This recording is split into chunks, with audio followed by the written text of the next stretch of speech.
Hi, everyone, and welcome to another fantastic interview with Club Grubbery. Great to see you back on, John. Thanks, Hoodie. Yeah, really looking forward to this one. We're smashing them out, so great content.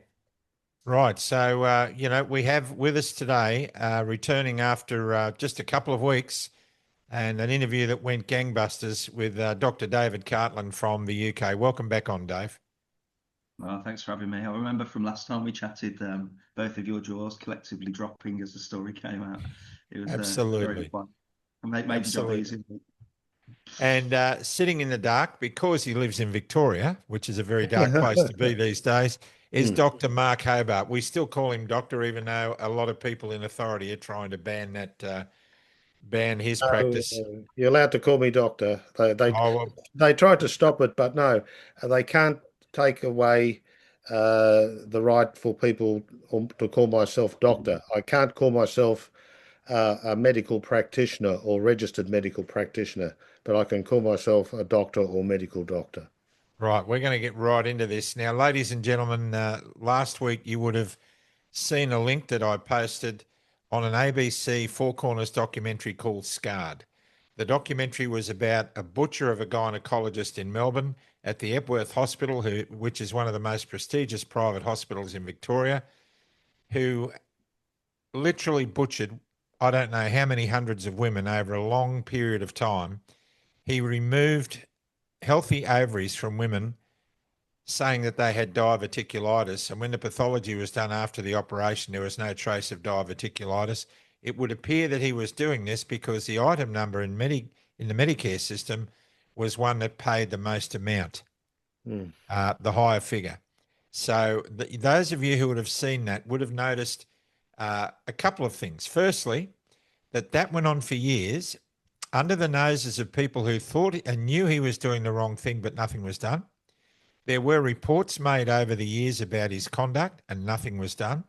And the other thing that highlighted was that while nothing was being done about this particular practitioner, it wasn't being handled by AHPRA, the health regulator in Australia, because they were too busy censoring and banning doctors like David Cartland and Mark Hobart. They were too busy fluffing around defending the COVID narrative rather than doing what they were initiated and installed to do, and that is monitor safe practices of doctors who should be, considering their oath, first doing no harm. Now, obviously, this gynecologist was doing lots of harm and he knew he was doing it. The second thing it highlighted was that towards the last half of the interview, several gynecologists practicing in and around this particular patient and looking after the patients that he destroyed after the event all admitted that it was very, very difficult to speak up in the medical profession because of a culture of nepotism, a culture of bullying, and a culture of professional elitism, and an organisation such as AHPRA that censors doctors who speak out.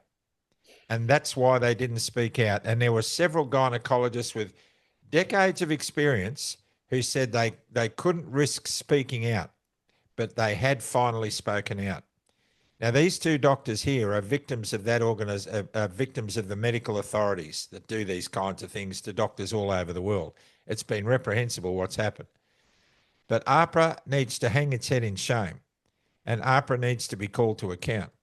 And so we're going to discuss all of these issues and the heartache that is what these doctors are going through again, because as we speak, Dr. Mark Hobart is days away from what will probably be the final hearing that decides whether he goes back to his practice or not. A practice that is decades old, that was started by his mother and father doctors, where he played dominoes and played with his Meccano set in the surgery when he was a kid. And when he did his medical training and got his license to operate, he took over that particular practice and was faithful to the service of people in the western suburbs of Melbourne for many, many years. And now all that's gone. What's gone? A professional doctor with empathy for his patients, an advocate for his patients, and a doctor who was serving a community which is considered probably on the lower scale of the social scale in Melbourne and Victoria. These are people who do it tough. They're really battling Aussies And Dr. Mark Hobart was their hero. And that was demonstrated when the authorities came into his surgery and shut it down and confiscated his records in one of the most Gestapo-like tactics, Johnny Latta, I think we've seen in medical history. Yeah.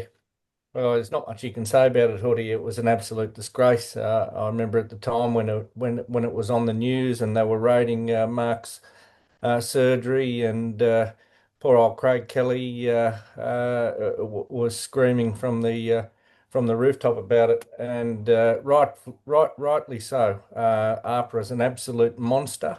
They're an octopus that's got their tentacles everywhere, and they not only need to be reined in, Hoodie, they need to be disbanded. That's what needs to happen. They're a disgrace, and the sooner that happens, the better. Absolutely. So we're going to put these two doctors together because they have a lot in common. In fact, before we press record, each was saying to the other, "Oh, you did it harder than I did," and so on. But these guys have really done it tough. Lesser men would not be here today, and you know what I'm talking about.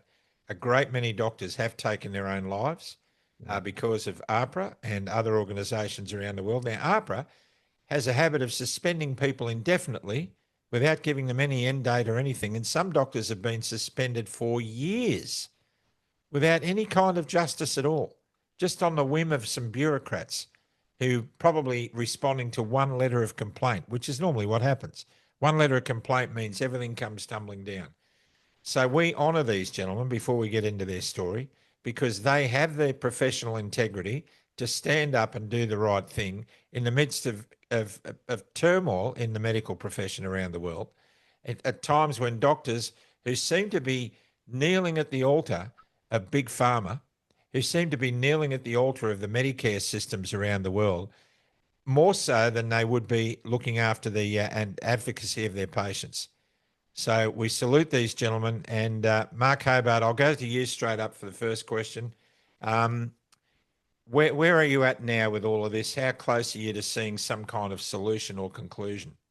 Well, I finally got my court case on the 14th of April. This is the court case where they try to prove their charge against me that I'm guilty of professional misconduct. So after 4.5 years, it's finally got to court. I've been to the Supreme Court and the Supreme Court of Appeal because of the delay in this court case, and so it's finally it's coming. So it's the delay in the procedure has destroyed my practice and made it very financially difficult for me. So it's too long. So Mark, the building that you occupied and your parents occupied in practice, is that still in your possession? Yeah, well, I have to sell it. I'm trying to sell it. Yeah. So is there any chance that if you're restored to full practice that you would keep it and start your practice up again? Because how long has there been a Dr. Hobart in Sunshine? My parents started it in 1956. So I would certainly go back and practice, but because of financial reasons, I have to sell it and sell it reasonably soon, unfortunately. So 70 years of Dr. Hobart's in Sunshine. Yeah, that's right. Far out. Johnny. David, how does that, listening to that? I mean, your story, we went through that a fortnight ago and it was horrific. But, these people are in lockstep all over the world, aren't they? These governing boards. It's really sinister, John. I think at the outset of the interview today, you mentioned about this gynecologist running riot through patients, harming them. We've got a collection of those in the UK too. Literally pages and pages of, one of the arguments we used in my case was proportionality. Why are you striking this doctor off? Why are you erasing his ability to practice medicine for writing 5 letters and for calling out doctors with spreading misinformation, funnily enough? Gynecologists saying it was 100% safe in pregnancy to vaccinate when there's just no grounding for that statement. So yeah, we've got druggy doctors, we've got drunken doctors, we've got sex offender doctors practicing. We've got our very own gynecologist butchering women in Blackpool. He's been let off without a slap on the wrist, nothing. And yet you've got this line of doctors, one after the other, like ducks lined up, being shot down by the Gestapo, which is GMC, which is the equivalent of the APRA. Just like you say, it's sinister, the lockstep. And I'm just feeling, when you said 4.5 years, well, I'm 3.5, 4 years into my sentence here as well of being made the target of GMC, and it does mess with all aspects of your life. You mentioned the financial side, Mark. It does. I spent the night last night just tossing and turning, thinking over the case for the 380th night in a row. It messes with your mind. It messes with your physical health, your mental health, your finances. And I'm just a person who defends medical ethics, patient safety, and the thing that's really kept me going is justice. Trying to justify for the justice in this. Like, where is the justice when we've got rapist doctors? This is a real case from last month. A rapist doctor was let off by the GMC because it was a one-off rape. Wow. One-off rapes are okay, but writing 5 letters of exemption outside any international sanctions for travel in September 23 is a strike-off offence, dishonest behaviour, and irremediable. That's what they said to me. And I brought the profession into disrepute by writing 5 letters. And I read my response. That's what kept me up last night, about the principles in which I wrote those letters. It was 3. I think I mentioned them in the last interview. It's do no harm. And I believe, with my autonomous practitioner hat on, that these don't work and they're harmful. So all loss and no gain. Secondly, freedom to say no, bodily autonomy, the principle, and valid refusal of consent with capacity. These are the tenets of ethics, let alone the discussion about informed consent. So here's the doctor struck off for maintaining the ethical principles of the profession. Like I say, very unusual situation. But yeah, hearing Mark's story, it's brought it all back because I followed your story from the start, and you're one of the first targets of this lockstep attack on doctors, good doctors. I'll just jump in there quickly. This may help you with your case, I don't know. But I was filling them according to the criteria on the immunisation register certificate for temporary exemptions. And you could give a temporary exemptions for acute severe medical conditions. And most of my patients that I gave exemptions for, probably all of them really, were suffering from severe anxiety and depression at the prospect of the vaccination. Yep. Because if they'd done their research, they knew more about the side effects of the vaccine than I did, and they didn't want them. But if they didn't have them, they couldn't work, and then they wouldn't be able to pay their mortgage and support their family. So when I asked them, had the opportunity to ask them, about 50% had suicidal ideation. So I think they fulfilled the criteria for acute severe medical condition.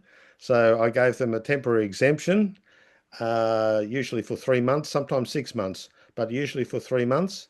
And that's what I gave up until they suspended me. I thought it was quite reasonable to do that.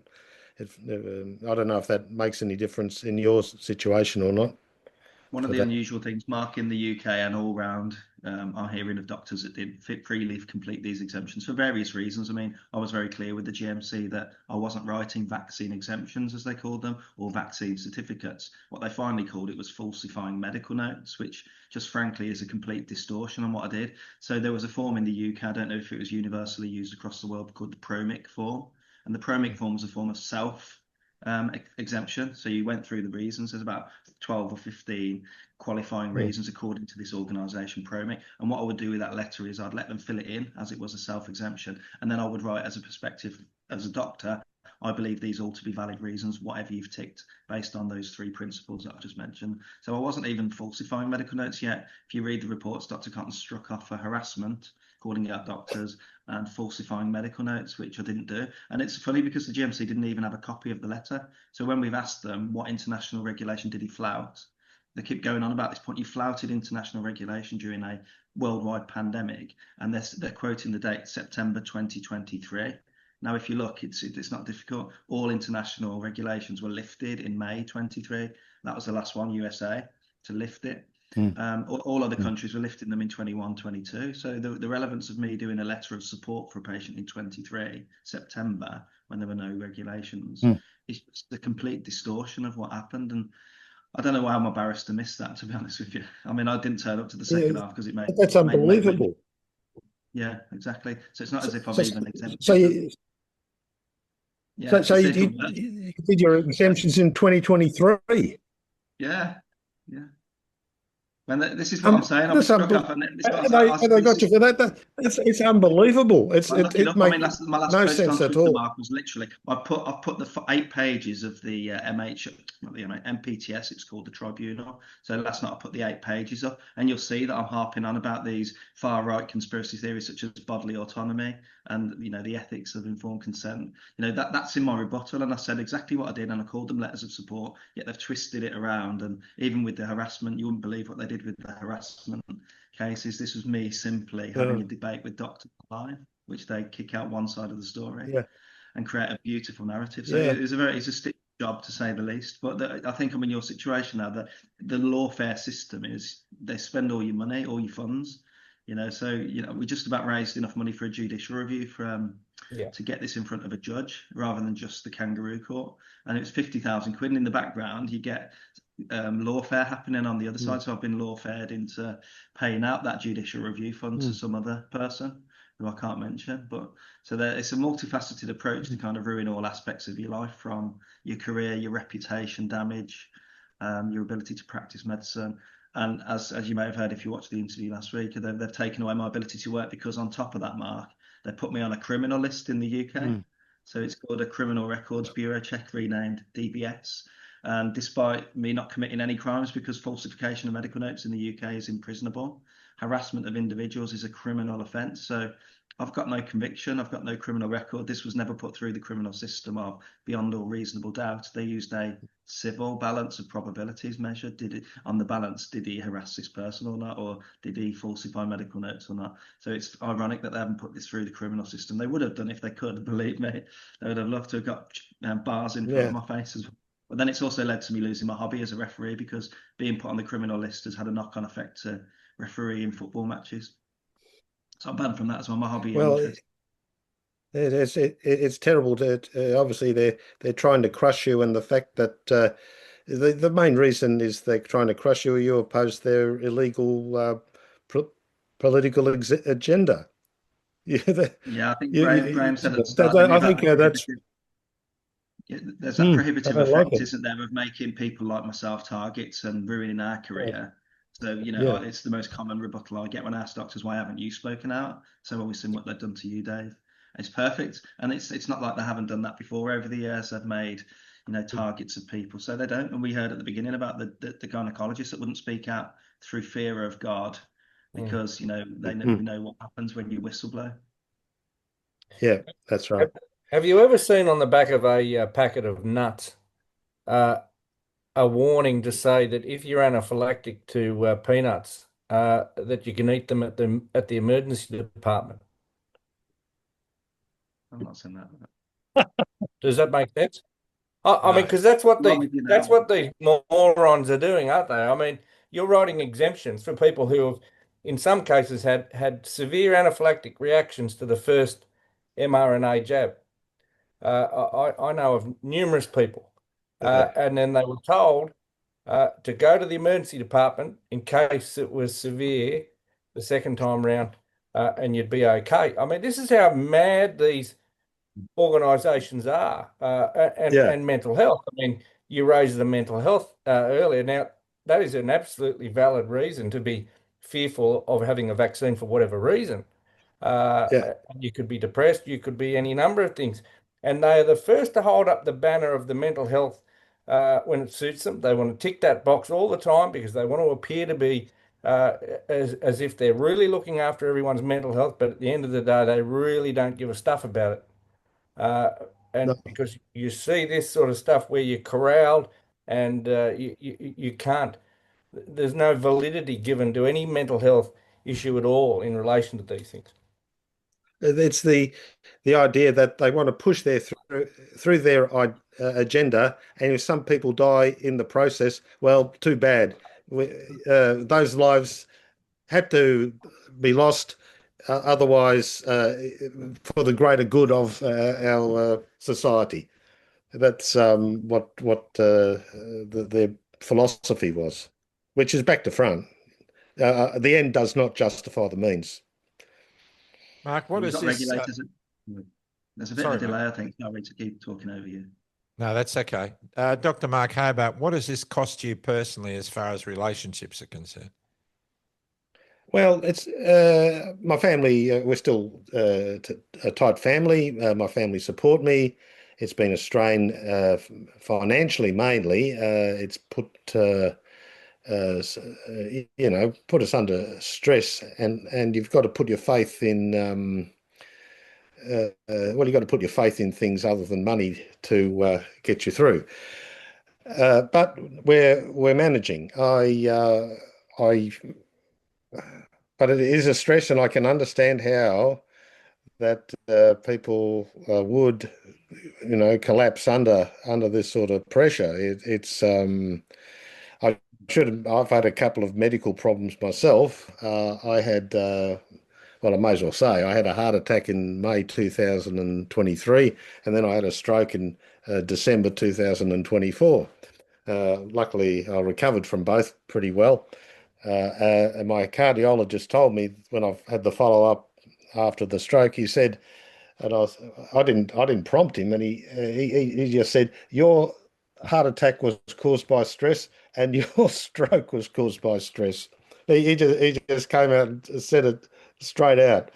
And I thought it was because it was pretty stressful during those periods. So I can understand suicides and that. I can certainly understand that. It's a horrible pressure to live under, but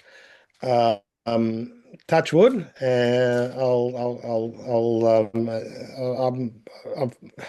I'm older than David, which is good. So my children have grown up, but it's still difficult. So I'd imagine it would be much harder for David than for me. My heart goes out to David and what he's had to go through. Yeah, it's quite ironic because we moved down from the Midlands in the UK down to Cornwall. I don't know if you know the geography of the UK that well, but it's that right down the bottom left, and to enjoy a better life. And it was quite Right, yeah. ironic. I was looking forward to a life of surfing on the local beaches, hot spots, and walking the coastal paths and beaches, and balance that up with a very part-time career. And it just went wrong so quickly. And I still to this day look back and think, where did it go wrong? Should I have done it differently? I did try the right way. I tried the academic way in my practices and to speak to seniors and managers and try and do slide presentations, but that was deaf ears. Social media happened. But yeah, I mean, the GMC in the UK has got a problem with suicidality of doctors under investigation. I think there's been over 30 suicides, completed suicides. I think that's in the last 7 or 8 years, but 1 in 3 in the latest survey of doctors going through investigation were expressing some levels of suicidal ideation.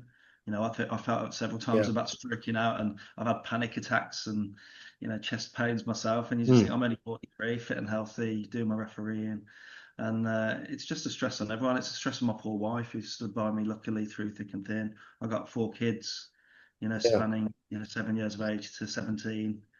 Got 5 dogs. Just a lovely family life. The dogs will keep you. Okay. Well, I've seen my wife. I've seen my own appearance change over the 5 years with stress. What stress does to a man's face. Yeah. How he lives his life. And the last few weeks I've been taken to my bed. And my wife kicked me out of bed at 3 o'clock the other day. I just couldn't get out. I just couldn't get what's the point. Like I said, they took away my hobby. That's the thing that got me out of bed at the weekends. They took away my refereeing. That's really hurt me the most. Yeah. A bit like that. So, Dave, has your wife ever gotten to the stage where she just says to you, enough, can we just forget about this for a week or a day? Or yeah, she wants me to get rid of, because again, my platform now, and this is why they still keep going after me, is my platform on social media channels with sort of 500,000 followers. That's dangerous to them. They don't want this loud academic guy, spitting out facts left, right, and centre, and published papers and government data sets that were ignored and concerning articles, etc. So, yeah, she does. She wants me to get rid of social media. She wants me to just switch off from it, and I'd love to be able to, but I've got this internal fight for justice now. So I've got a plan to take on the GMC, take the head of the snake, whatever that looks like. The problem is in the UK, we've got probably an international phenomenon, a bent judiciary. We haven't got judges that can be trusted. If we had judges that we could trust, I'd have sold my house and took them to the High Court from day one. But you know, backhand doesn't happen, particularly when our regulator invests in big pharma. They're supposed to be a neutral charity, but they've got investment portfolio in Merck and AstraZeneca, funnily enough. Conflict of interest. Yeah, situation's exactly the same here in Australia as you, David. And yes, you lose faith in the justice system and that sort of thing. I have to say that, yeah, I think I'm the same as you. What keeps me going is fighting against them. That sort of gives me the urge to keep going rather than just, I think if I didn't, then I would could go spiral downwards, you know what I mean? So, yeah, I think perhaps I feel the We've got to same way. fight. We've got to fight. John, you and I have had discussions for the last couple of years, you know, how much longer are we going to do this and what's the point and all that sort of stuff. But we just can't let it go, can we? I mean, every time we say we're going to wind it back, what did we say earlier this year at the beginning of the year? We're just going to do one program a week, one good, really good interview a week.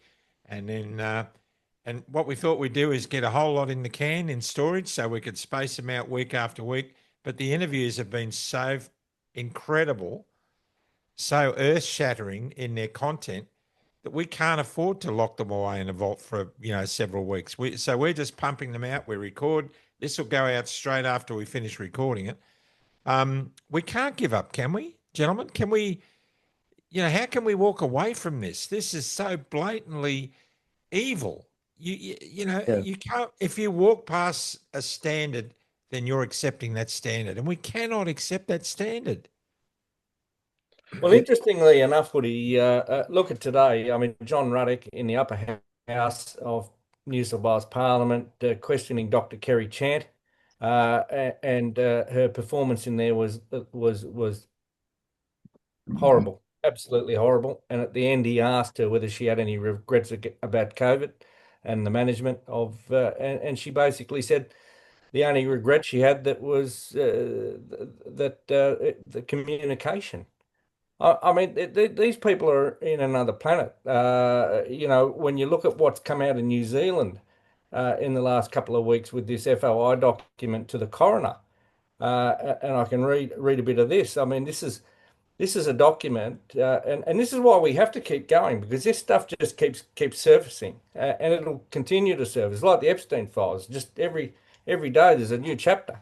So this was in 21. And this was written by the Ministry of Health to the coroner in New Zealand. As of this date, New Zealand has 12 confirmed cases of COVID-19 and no deaths.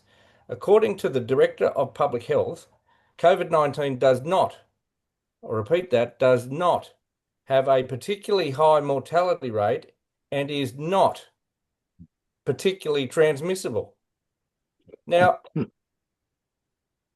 why were we at war over this? It's crazy. They knew all this stuff. I mean, you look at Wuhan when it all happened, allegedly, you know, and the flights were open. We were seeing Heathrow packed in London. You know, there were no particular measures. And it was quite ironic the day they locked us down for our first draconian run. It was a one-off lockdown to flatten the curve in the NHS. And bearing in mind, I was working in the empty hospitals at the time, so there was no curve to flatten as far as I was concerned. And so they locked us down on the day. They downgraded the disease from high consequence to low consequence infectious disease, try and make sense of that. Meanwhile, things like the New Zealand document from last week saying, we're not that bothered about this. It's a circulating cold and flu thing. You know, just get your Lemsip out and your vitamin C and D. Jobs are gonna. But no, you couldn't say that. You can get struck off for saying vitamin C is good for COVID. That's my colleague Sarah Myhill found out. Well, she hasn't been struck off, but she had a fight on her hands. Vitamin C. Yeah. Well, you know, where do we go from here? Like, David, you've still got another couple of arrows in your quiver, haven't you? No, I mean, I mean, they've literally taken everything out, haven't they? They put me on this criminal list. That's the big, you know, I can't even retrain in anything else. When you're a doctor, you kind of make a decision early on in your life to do it. So every decision you make is geared to being a doctor. So you kind of typecast. It's like the actor, isn't it, that has always done horror movies and tries to do comedy. It just doesn't work. Same thing here. All I know how to do is a doctor. Everything was in the library, studying medical textbooks, to pass exams, to pass OSCEs, to get to where I am now, or was. And I was a damn good doctor. You know, the funny thing is the GMC kept repeating how there were no patient complaints. There was no clinical negligence, that my patients and staff loved me. They were given 340 character references that they didn't read because they said they weren't relevant, apparently. I mean, they were making all sorts of wild decisions, but I think the real arrow in my, well, the lack of arrows in my quiver really now is that they put me on this criminal list, which is unjustifiable. So it really takes out Can't you any. appeal that? Surely you can appeal Yeah, I that. mean, this is part of it, Graham. It's the abuse, it's the process is the punishment. So I could easily win the judicial review. When the decision first came in for the GMC, you get 1 month. So you can imagine, I mean, I took to my bed for a month and just was sick, licking my wounds, got really depressed. You're not in the mood for a fight. We just spent 6 weeks. You know, bearing in mind they pushed me to a near suicide attempt. I think I shared that with you last time. Yeah. And we reconvened and they let trolls in to watch it, for example. They were told by their own psychiatrist to make it private, yet they opted to make it public. Every decision, including getting rid of all of my witnesses' ability to speak. Have you ever heard that in your life? A defendant not being able to use any of his witnesses in a tribunal. It's just utter kangaroo court. But being put on the DBS, yeah, I mean, I can appeal it. It's another, I mean, GMC was £20,000 plus VAT to appeal. And if you lose, you pay GMC costs, which was £6,000 a day per barrister, two barristers, plus my own legal costs. Then if you want to do JR, it's 50 grand plus. That's just a start. And you've just spent 6 weeks fighting the GMC. And then, you know, the appeal at the High Court for the DBS is thousands of pounds in legal costs. And finally, the FA, the Football Association, that's another legal case, again, going to the High Court. This will take months and months to sort out. And it's all followed through from that original GMC decision to strike me off for harassment that's not been tested in a court or a criminal charge, and falsifying medical notes, which I didn't do. Like I say, their reason for putting me on the children's list was that I was willing to flout international policy. So if I was to work with children in the future, I may take it upon myself to allow my own ideas and opinions to overall child safeguarding policy. And so hence we think it's proportionate to put you on the child's ban list to never work with children ever again. Bearing in mind, the children were never mentioned in any of the GMC. There was no child involved. So it's quite a leap, isn't it, to extrapolate what the GMC found me guilty of. An employment tribunal. Bearing in mind, this is not a court of law. This is like a quasi-judicial. You know, these guys haven't got any regulators. They were admitting evidence that shouldn't be admitted in a court of law. They admitted that. They said, look, we know entrapment. The way they found out about me doing exemptions is they booked an actor in. That's how snidey they were. They booked an actor in, and all they got, the actor only got an offer of a consultation and a free letter of support. And you know, and we said, look, you can't allow this in the UK courts. You're not allowed to allow entrapment. I said, we're the GMC. We can allow whatever we want. They even said at one point, the European Court of Human Rights Act does not apply to GMC tribunals. This is what we're dealing with. It's absolutely, I mean, if you look, I actually ask any of you to read the MPTS, Google it, David Cartland MPTS, and see how one-sided and twisted, and it's just complete false. But they've ran with it. The papers ran with it. You know, the papers don't care. It's been documented. Dr. Cartland was struck off by the GMC. So there's no smoke without fire. This is what people keep telling me. And then you read all these articles about it. They call me an internet pest in one paper, an internet pest. And all I've done is called out obstetricians saying that the vaccine's 100% safe in pregnancy, pre-rollout, and there was no data to that effect. She's still working. Yeah. I don't know. I've got no quivers, Graham, to answer your original point. I don't think I've got any quivers left. If you've got any to lend me, that'd be good. Yeah, it all gets down to the pounds, shillings, and pence, doesn't it?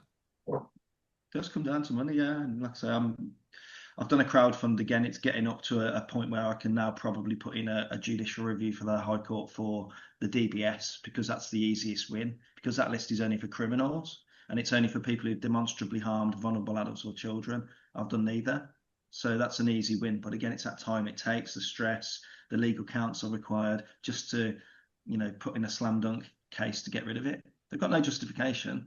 It's an employment tribunal. It's not as if, you know, the GMC actually, what they should have done if I was found, you know, suspect of harassment of doctors, they should have waited for the criminal system to catch up with me, get me arrested, get me charged, suspend me in the interim, and then take it back to tribunal once I'm charged by a group of peers in a jury or a judge or, you know, investigators from the police. But that wasn't done in my case. That's what happens with sex criminals. Doctors that are sex offenders, they get suspended while all the court stuff happens, and then they get struck off. Mostly suspended, actually. They don't get struck off for sex offences in the UK. That's the irony. Here. Yeah. just the one-off rape and all that. Mm. Mental. Yeah, Oh, yeah. well, if it's good for Andrew who wins the Mountbatten, it's good for the medical profession, isn't it? So we need you both to put your crowdfunding links on. Mark, we've got one for you. Have we got one for you, Dave? Because we do have a lot of.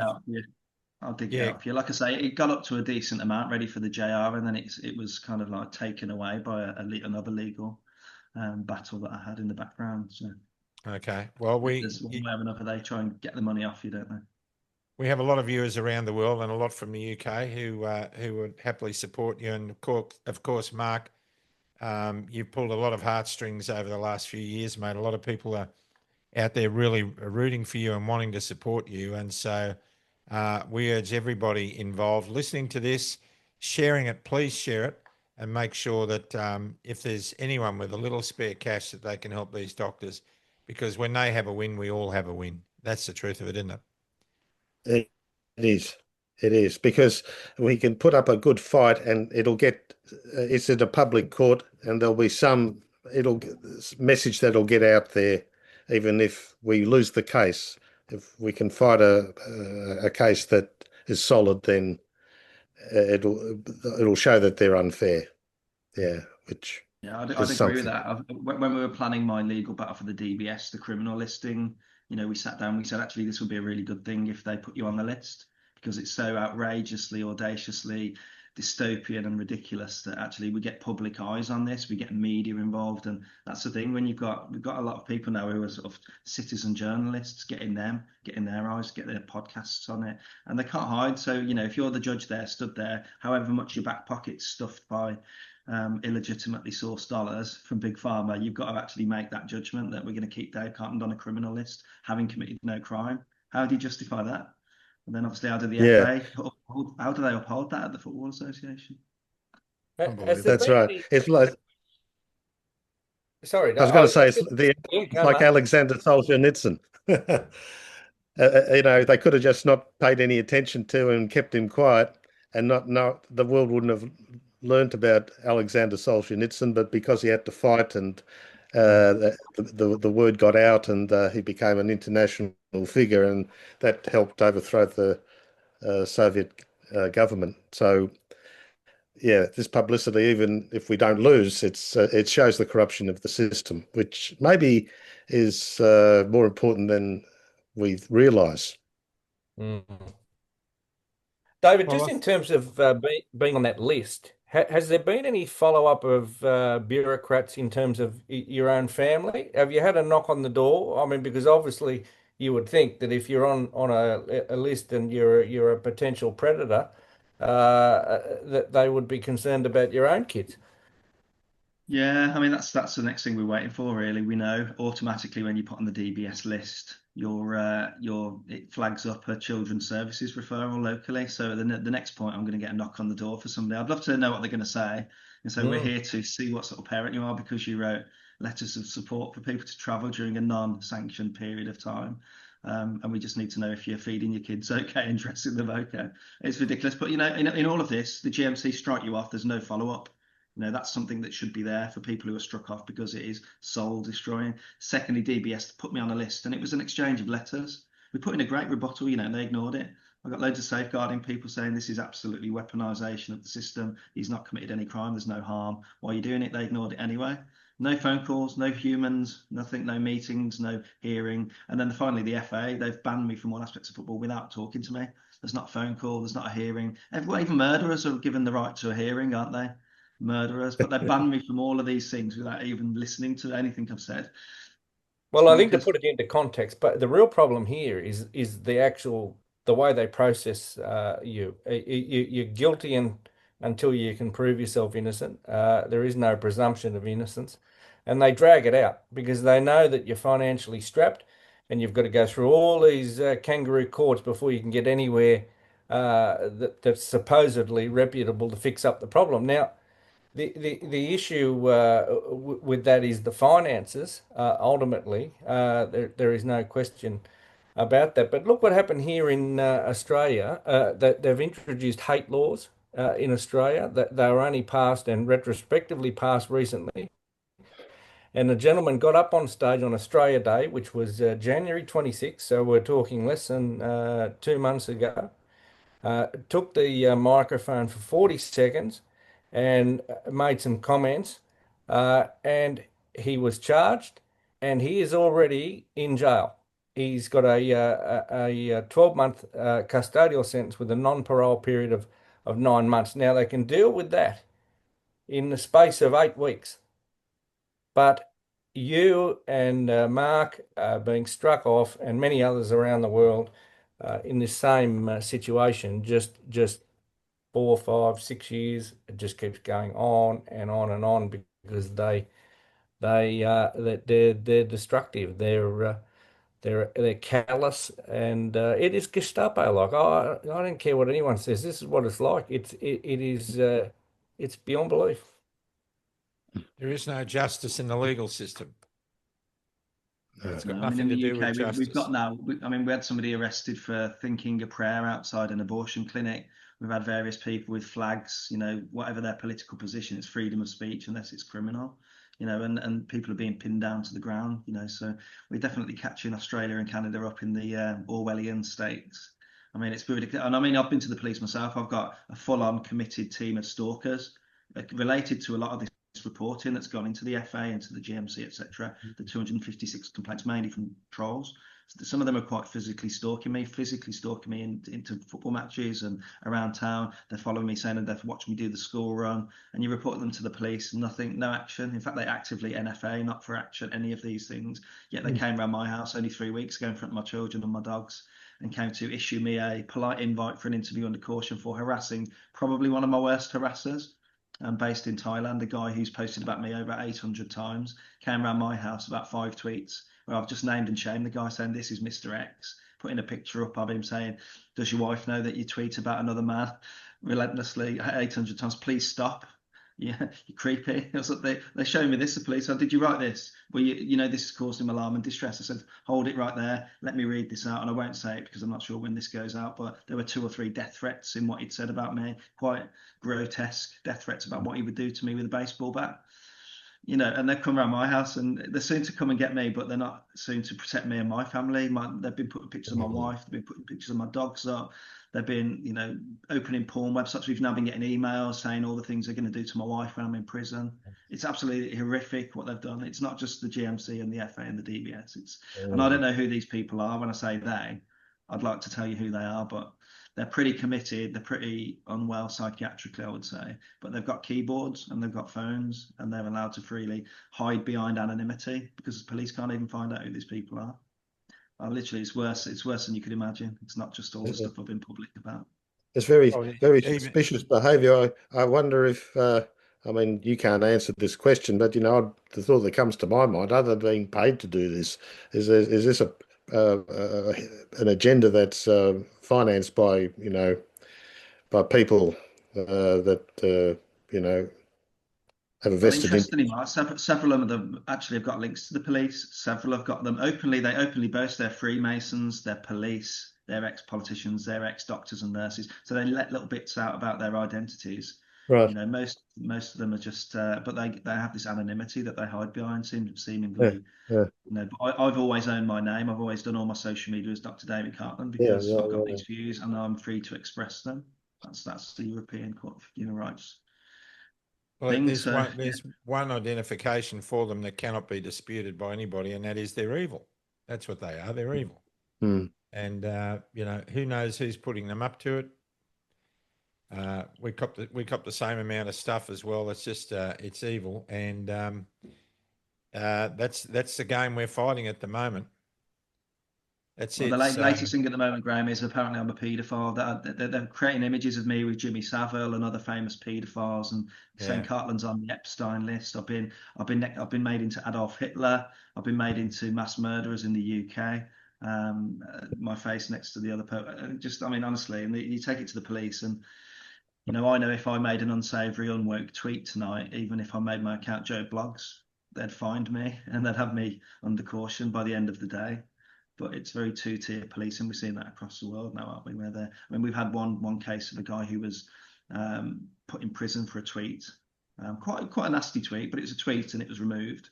After an hour, took the dog for a walk, got 2 years in prison. The same judge has put a suspended sentence on child pornography on the same day, suspended sentence. So it's the same judge giving out custodial sentences and suspended sentences for child pornography. Try and make that make sense. But as you mentioned, it's evil. It comes down to that. It comes down to evil. It does, and I think that's a good segue into closing this one off with a prayer. Let's do it, shall we? Lord Father in heaven, we just thank you that we're able to communicate around the world, Lord. We have Dave Cartland in the UK, and we have Mark Hobart in Melbourne, and Johnny and I, and there will be people all over the world watching this particular broadcast. And we thank you, Father, that there are people taking an active interest who have a wholesome approach to this. Lord, surround these doctors with your angels, Father God. They need all the support and love they can get. Fill them with your Holy Spirit. Guide and lead their legal processes, and of course, guide and lead their families. Keep them safe as well, Father God. Protect them and have them know that they're standing in integrity. And that's all that you ask for all of us to do, is to stand in the light of truth. So, Father, give us that light of truth, and that we may bathe in it and be set free. We ask in Jesus' name. Amen. Amen. So, Dave, if you would send Suzanne your link to your funding, we'll get that put in. Mark, we're going to do the same for you. And we thank you both for coming on the program tonight, and we wish you all the best. Please keep us in the loop. We want to have you back on again, and we thank you for coming on, and Johnny and I will be straight back after the break. Thank you very much. Thank you. Thanks for having us. Next time you see me, I'll have a stethoscope around my neck, hopefully. Amen to that. God Good bless on you you. guys. See you. God Bye. bless you all. Take care. Well, welcome back, everybody. Back to Club Grubbery. John, that was, it's gut-wrenching, isn't it, to see two incredibly genuine and professional medicos being treated like that. It's just incredible, isn't it? Oh, look, Hoodie, I find it very difficult to believe that a medical overarching board in charge, wouldn't matter if it's nursing, doctors, paramedics, anything, in all these different states, can be wielding the same stick. They've got no compassion. I mean, you've just got to hear the stories of those two gentlemen. The financial hardship alone should be enough. And really, at the end of the day, by any standard, even if you were to agree with the authority stance, I mean, it's at the absolute minor end of any scale of wrongdoing. Uh, we know it's not, but I mean, instead of the raping beyond belief. Well, it just doesn't pass the pub test in England or here, does it? It just doesn't pass the pub test, and that's ultimately that's the name of the game. Is it fair and reasonable? Is it lawful and reasonable? It's neither. It's none of those things, John. And we see our friend John Ruddick, libertarian politician in New South Wales, had Kerry Chant in a committee hearing. Tell us about that. Dr. Kerry Chan, of course, Yeah, being the Chief Medical Officer of New South Wales. Yeah, well, and what really got me going was that Dr. Dominic Moore, to see what he had to say from John's social media post. But Kerry Chant, fair income, people will be absolutely incensed at what she had to say, Hoodie. I mean, John Ruddick pressed her about the vaccines and the fact that they came from nowhere. He asked her about how long it takes to usually get a vaccine to market. And he said, "Well, how do you get these things and say that they're okay after such a short time period?" And she said, "Oh, well, they were being looked at in other countries before we took them on, essentially." But what got me was a closing comment, Hoodie, and I'll see if I can drag it up here and let everyone listen. But I mean, what she essentially says is the only regret that she's got. Now, I might be misinterpreting this, but I think she's basically saying the only regret she's got is the communication, and she talks about the the letting people make their own decisions. Uh, Individuals, yeah. individuals. Yeah, it's just not coming up there at the moment, but I'll try to get it up when we can, and I'll play it. But it's only just happened, obviously, so we're What here we go. time when I Just listen to this. better in communicating those risks and benefits. But in terms of the guiding policy, it was always around what was in the best interest of individuals. But I acknowledge that we can do better at communicating risks and benefits and describing that for individuals to make those decisions. Dr. Kerry Tarrant, For individuals to make those decisions. Well, I mean, when did she just suddenly decide that individuals could make decisions, Hoodie? Because I was pretty sure that we're all mandated. I mean, here we are. We're still we're in the early part of 2026, and the New South Wales Police are still, and many other bodies are still stopping people from going back to work on the Yeah. advice of Dr. Kerry Chant. I mean, Yeah. oh, infuriates me. You couldn't make this stuff up, as You couldn't say. make it up. And then she's got this little cardboard thing in front of her saying AO, PSM, Public Service Medal. I mean, these people are no more entitled to a medal for anything. I mean, it makes my blood boil. Yeah, unbelievable. Well, of course, most people are now struggling with a lot of anxiety and stress, Johnny, because the cost of living has gone through the roof in this country already, and now we have a war in the Middle East. Apart from the human tragedy of the potential of that conflict in the Middle East and how far it will spread, we're going to see oil prices go through the roof. The cost of living is going to get exponentially worse, and we're all going to feel the pinch.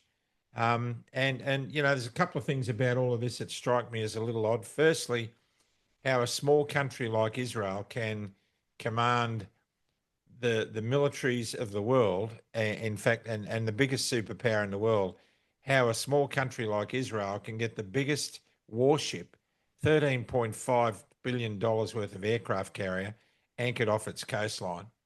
And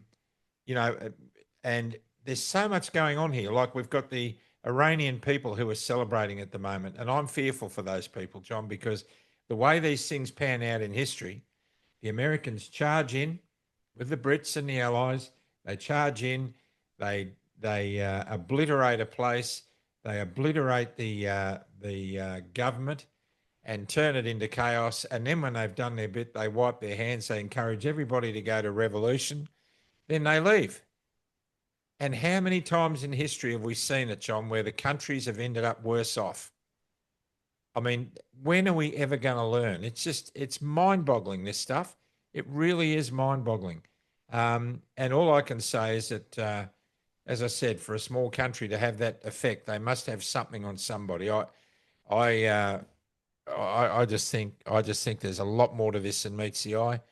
And that's being discussed at great length. In fact, Once John, again, go on.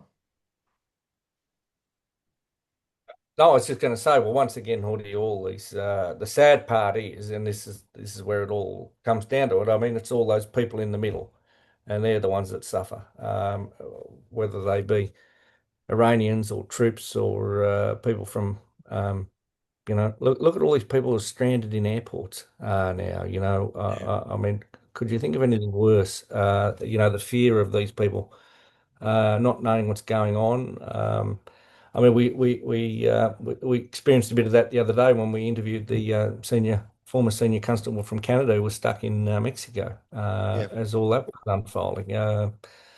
So these things are very they seem to just happen so quickly, don't they? And you're caught off guard. I mean, it was very difficult to, and people must be very nervous about traveling, Hoodie. I mean, what do you do? Well, I've got a couple of I mean, you international would have thought trips. going to, Yeah, I think we've got a yeah. bit of. I think your internet's playing up a bit, John. We're getting a little bit of interference. Um, yeah, I've got a couple of international trips planned. We're going to New Zealand very shortly for a bit of a speaking thing over there, and then of course the USA in May for another event over in Florida, which I've got serious doubts we'll get to be honest with you, the way things are.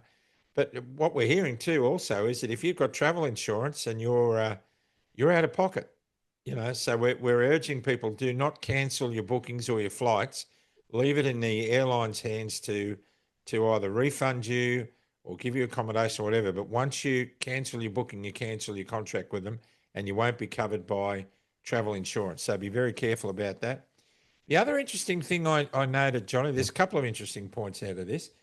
The first one is that it's rather interesting that the USA secured massive oil reserves from Venezuela just before the Middle East conflict. I find that very interesting. I find that they went in, and apparently Venezuela has got the capacity to produce so much oil, it does already. They've gone in there, they've isolated the Venezuelan oil from China. Now, China's got to be wondering where they're going to get their oil from because, they draw a lot from Venezuela. Well, that's now been cut off. They used to draw, and they draw a lot from the Middle East. That's going to be cut off if the Straits of Hormuz close, which they probably will. But America first, they secured their oil supply. So don't worry, boys, we're all right. You guys, and Australia has, according to reports today, about 25 days of fuel supply, and then we're cactused. We're cactus. So Well, can you I imagine? doubt whether it'll be 25 days now, Hoodie, because I think it'll be like toilet paper. I think there'll be queues up at service stations. Watch this space. That'll be the next thing here. There'll be queues for miles. Yeah, absolutely, there will. And the other interesting point, John, and I take you back to 2022, maybe you and I, in watching various television programs around the country in mainstream media, being disgusted at David Koch and Natalie Barr, but slightly amused at Carl Stefanovic on the Today Show, who seemed to want to say something but didn't quite say it. And you remember he said, well, he said to Nick Coatsworth, well, I'm done. I'm not having any more. I'm done. And I noticed him glance across at his producer, like his producer's probably going like this to him. And you and I could see that he was uncomfortable. And we started a campaign. Do you remember that? Come on, Carl. Come on, Carl. Come on, Carl.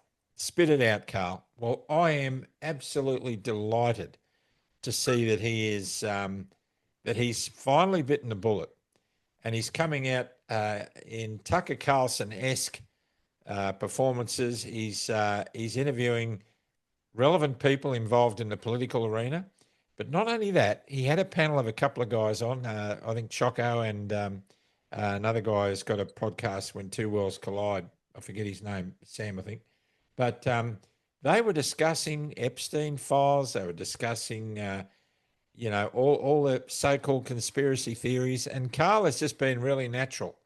And I think this is a really good sign for where we can go with all this stuff. So, Carl, the invitation is there, mate. Seeing that you're spreading yourself around, come on to Club Grubbery, or if you want us to come on to the Carl Stefanovic show, we'll be there.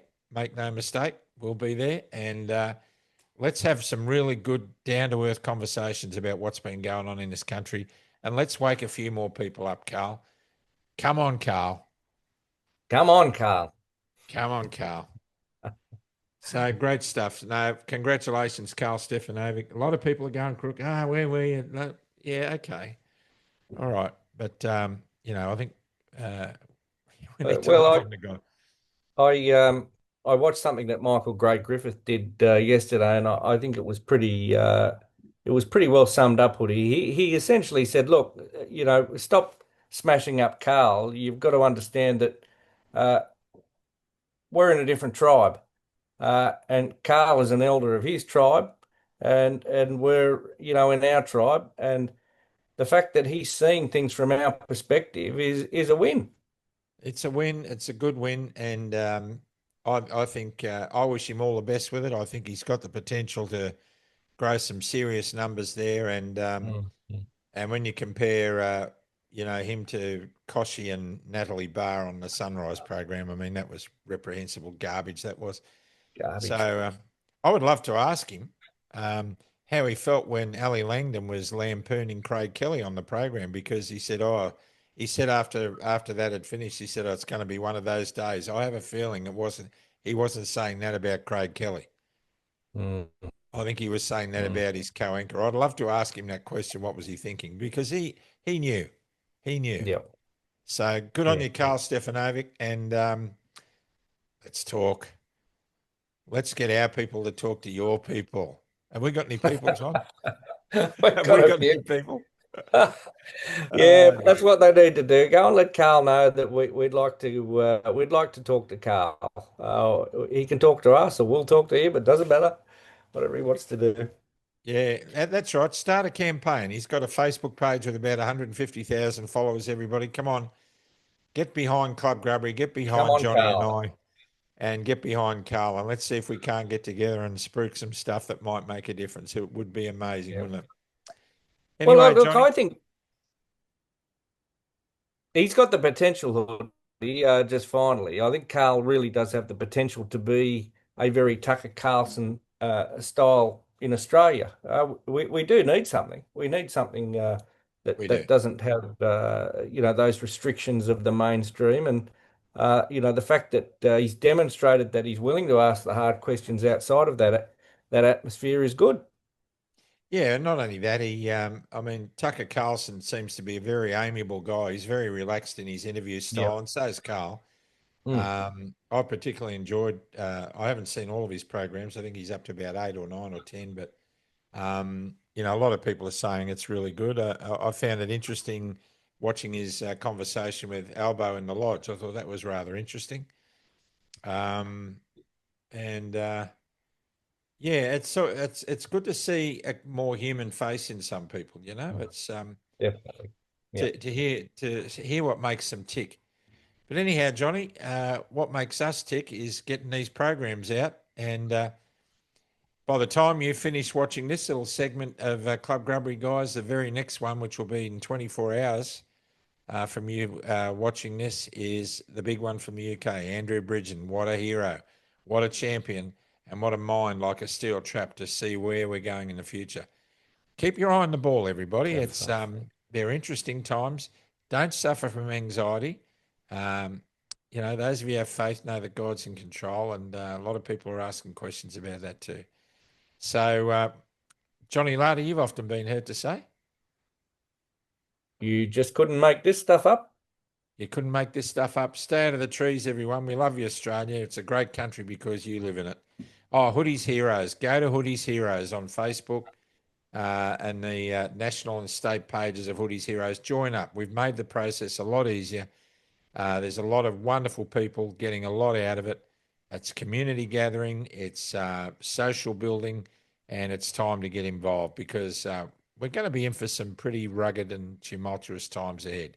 So get on board with Hoodie's Heroes. Go to Hoodie's Heroes on Facebook and see how you can get involved in a community group in your area. They're all over the place. See you tomorrow, Johnny, for Andrew Bridgen. Same bat time, same bat channel. See you, everybody. God bless you. Bye for now. Bye, guys.